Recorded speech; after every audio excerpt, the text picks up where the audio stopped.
Hello दोस्तों, मैं हूं अनूप और आप सब लोग देख रहे हैं ग्लोबल कॉन्फ्लिक्ट। दोस्तों, आप सबको पता ही है कि हाल फिलहाल में चाइना द्वारा बॉर्डर रीजन में टेंशन को राइज करने के साथ साथ भारत के खिलाफ अपने मिलिट्री प्रिपेयर्डनेस को भी मजबूत किया जा रहा है, जबकि दूसरी तरफ चाइना के द्वारा भारत के साथ डिप्लोमेटिकली इस मुद्दे को सॉल्व करने का ढोंग भी रचा जा रहा है। और हाल ही में ये भी खुलासा हुआ है कि चाइना खाली इस ढोंग के आड़ में बॉर्डर के नजदीक अपने सैनिकों का तैनाती नहीं कर रहा है, बल्कि भारत के अंदर घुसपैठ करने के लिए एक बहुत बड़ा प्लान के तहत कुछ एक्सरसाइज भी कर रहा है। हाल ही में चाइना के द्वारा बॉर्डर के नजदीक तिब्बत के रीजन में 4700 मीटर के ऊंचाई पे नाइट इन्फिल्ट्रेशन मतलब रात को घुसपैठ करने का एक एक्सरसाइज को किया गया। चाइना के ग्लोबल टाइम्स के रिपोर्ट के मुताबिक तिब्बत के एक अननोन एरिया में चाइना द्वारा हाई ऑल्टीट्यूड में अपने हाई ऑल्टीट्यूड हथियारों के साथ एक ऐसा एक्सरसाइज किया गया जिसके तहत चाइना रात के अंदर दुश्मन के टेरिटरी के अंदर घुस के ऑपरेशन करने का अभ्यास किया। दोस्तों, ये टोटली प्लान भारत के खिलाफ है और चाइना रात के अंधेरे में भारत के अंदर घुसपैठ करने का प्रयास भी कर सकता है। चाइना के ग्लोबल टाइम्स में यह भी बताया गया है कि इस एक्सरसाइज में चाइना के द्वारा 2000 ट्रूप्स के साथ साथ infantry combat vehicle, scout drone, light tank और एंटी टैंक एमुनिशनों का भी इस्तेमाल किया गया है।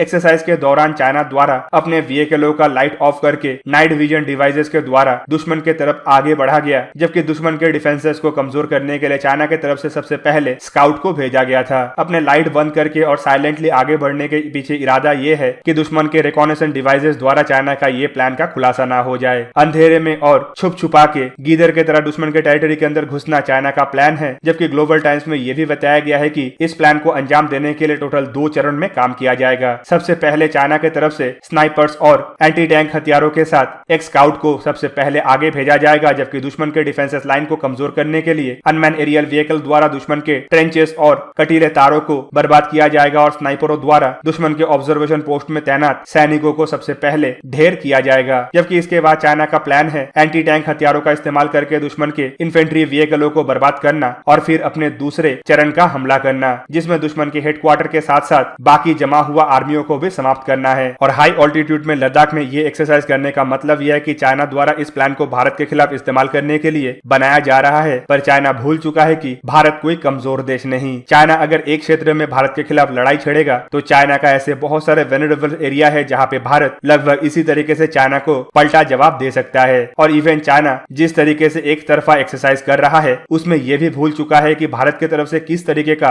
रिएक्शन आएगा और चाइना के द्वारा भेजा हुआ पहला ही स्काउट भारत किस तरीके से बर्बाद कर सकता है। हाई ऑल्टीट्यूड में चाइना ये एक्सरसाइज को इसी तरीके से प्लान किया जिस तरीके से कोई स्क्रिप्टेड नाटक को प्लान किया जाता है, जहाँ पे ग्लोबल टाइम्स द्वारा ये दर्शाने का कोशिश किया गया है कि चाइना का इस एक्शन से इंडिया की तरफ से कोई भी हरकत करना संभव नहीं हो पाएगा। लेकिन ग्लोबल टाइम्स भूल चुका है कि इंडिया सैटेलाइटों के द्वारा चाइना के हर एक हरकतों के ऊपर नजर रख रहा है। इवन इंडिया स्काउट ड्रोनों का इस्तेमाल करते हुए रात के अंधेरे में भी चाइना के मूवमेंटों के ऊपर नजर रख सकता है और चाइना की तरफ से भारत के बॉर्डर के नजदीक जो तैनाती किया जा रहा है उसके ऊपर भी इंडिया कड़ी नजर रखा हुआ है। हाल फिलहाल में सुनने को यह भी आया था कि चाइना की तरफ से करीबन 5000 इन्फेंट्रियों को बॉर्डर के नजदीक तैनात किया गया है, पर यह बात भी चाइना की तरफ से ही ग्लोबल टाइम्स में एक तरीके से भारत को प्रेशराइज करने के लिए पब्लिश किया गया था। जबकि अब सुनने को यह भी आ रहा है कि इंडिया की तरफ से भी चाइना को काउंटर करने के लिए बॉर्डर के नजदीक चाइना से 4 गुना ट्रूप्स और टैंक के साथ साथ इन्फेंट्री कॉम्बैट व्हीकल और आर्टिलरियों का भी तैनाती कर दिया गया है। साथ ही साथ इंडियन एयरफोर्स द्वारा बॉर्डर के नजदीक पेट्रोलिंग और रिकॉनेशन भी किया जा रहा है और इंडिया अपने अनमैन एरियल व्हीकल के साथ साथ सैटेलाइटों के द्वारा भी चाइना के ऊपर नजर रख रहा है। इंडिया अपने एयरफोर्स का इस्तेमाल करते हुए बॉर्डर के नजदीक आर्मी के तैनाती को बढ़ाने के साथ साथ अपने रोड को भी तेज गति से कंप्लीट करने के लिए भारी भरकम वर्कर्स का तैनाती भी कर चुका है। तो कुल मिला के चाइना जो अभ्यास कर रहा है वो असल में एक तरीके से अपने ही नागरिकों को बेवकूफ बनाने का अभ्यास है, जबकि भारत ऐसे एक्सरसाइज में पहले से ही लिप्त है और भारत इसमें चाइना से ज्यादा महारत रखता है। डोकलाम का सिचुएशन चाइना अब तक शायद भूला नहीं होगा, जहाँ पे इंडिया द्वारा किस तरीके से चाइना को शिकस्त दिया गया था और उसी शिकस्त के डर से अब चाइना सिर्फ मीडिया में ही जीतने का कोशिश कर रहा है और फॉल्स नैरेटिव क्रिएट करने का कोशिश कर रहा है। पर चाइना का ये फॉल्स नैरेटिव ज्यादा दिन तक चलने वाला नहीं है, क्योंकि दुनिया के सामने धीरे धीरे करके हकीकत आ रहा है और दुनिया समझ रहा है कि किस तरीके से भारत द्वारा चाइना को बॉर्डर में कड़ी टक्कर दिया जा रहा है और जो चाइना अपने आप को एक सुपर पावर के तहत देखने का कोशिश कर रहा है उसका सुपर पावर होने का सपने को सिर्फ भारत द्वारा ही किस तरीके से चूर चूर कर दिया गया है। जबकि भारत के साथ अगर दूसरे देश भी मिल जाता है तो चाइना का हालत आने वाले समय में क्या होगा यह अभी तक पीपल लिबरेशन आर्मी के उच्च अधिकारी शी जिनपिंग और ग्लोबल टाइम्स में लेख लिखने वाले सो कॉल्ड एनालिस्टों के सोच में भी नहीं आया होगा। तो दोस्तों, ये था मेरा आज का वीडियो। आप लोगों को मेरा ये वीडियो कैसा लगा मुझे कमेंट के जरिए जरूर बताइए। साथ ही साथ ऐसे ही वीडियो को देखने के लिए मुझे इंस्टाग्राम, ट्विटर और फेसबुक में सपोर्ट कीजिए। और अगर आप लोगों को ये वीडियो अच्छा लगा हो तो इसे लाइक कीजिए, अपने दोस्तों के साथ शेयर कीजिए और मेरे चैनल चैनल को सब्सक्राइब करना मत भूलिएगा और सब्सक्रिप्शन बटन के साइड में बना हुआ बेल आइकन को प्रेस कर दीजिए और मेरा वीडियो देखिए सबसे पहले। जय हिंद।